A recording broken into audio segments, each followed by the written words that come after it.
Here's what you should know about your local housing market in this week's market update. Now, we are continuing to see a very challenging real estate market with high buyer demand, low inventory, bidding wars, and ever-increasing home prices. And now, one of the questions that my savvy clients have been asking me lately is not only how long do you see this continuing on, but what factors would potentially change the current environment, ease up on that inventory imbalance.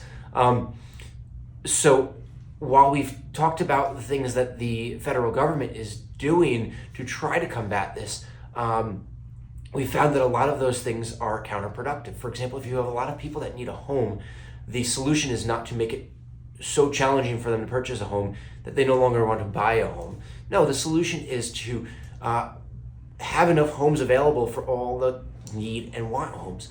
So how does this happen?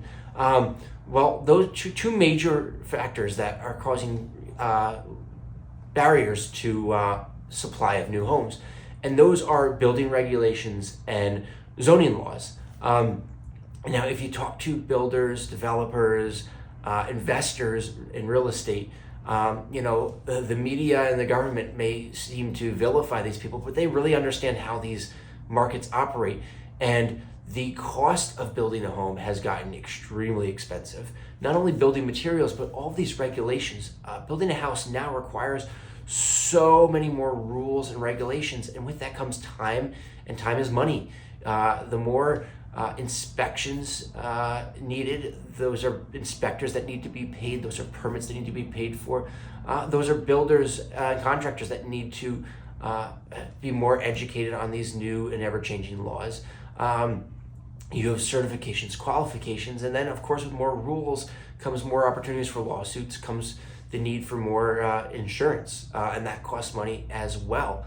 I'm seeing things from safety codes to stormwater management, with the implementation of dry wells, and these all add time and expense to bringing new homes to the market. And as you add that time and expense, you make it less attractive for people to build homes, which causes them to not build homes, which causes less homes to be available to purchase. And as you have less homes available, that supply and demand imbalance remains, and the home prices continue to rise.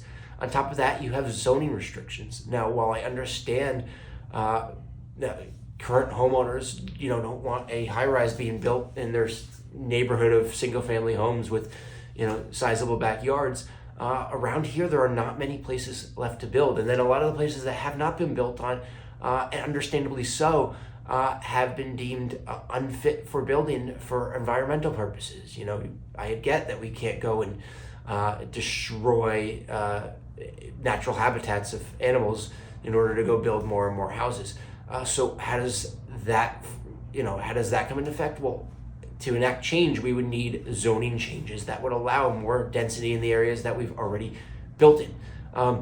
So without getting too hung up on that, those are really the big factors that would need significant change in order to free up this supply-demand imbalance. And I don't see much focus being put on making any significant changes in those areas anytime soon.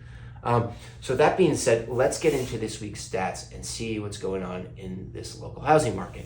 So this past week, we did see a good amount of relief in terms of supply. We saw 17 homes come on the market in Morristown and Morris Township. 8 of those were in town and 9 of those were in township. 11 of those were houses and 6 of those were condos or townhouses. The average list price of these homes was $819,000. And total inventory did increase this past week to 38 homes actively on the market. So 38 homes actively on the market is the most we've seen in some time, not a great amount of time. It's really about a month and a half ago.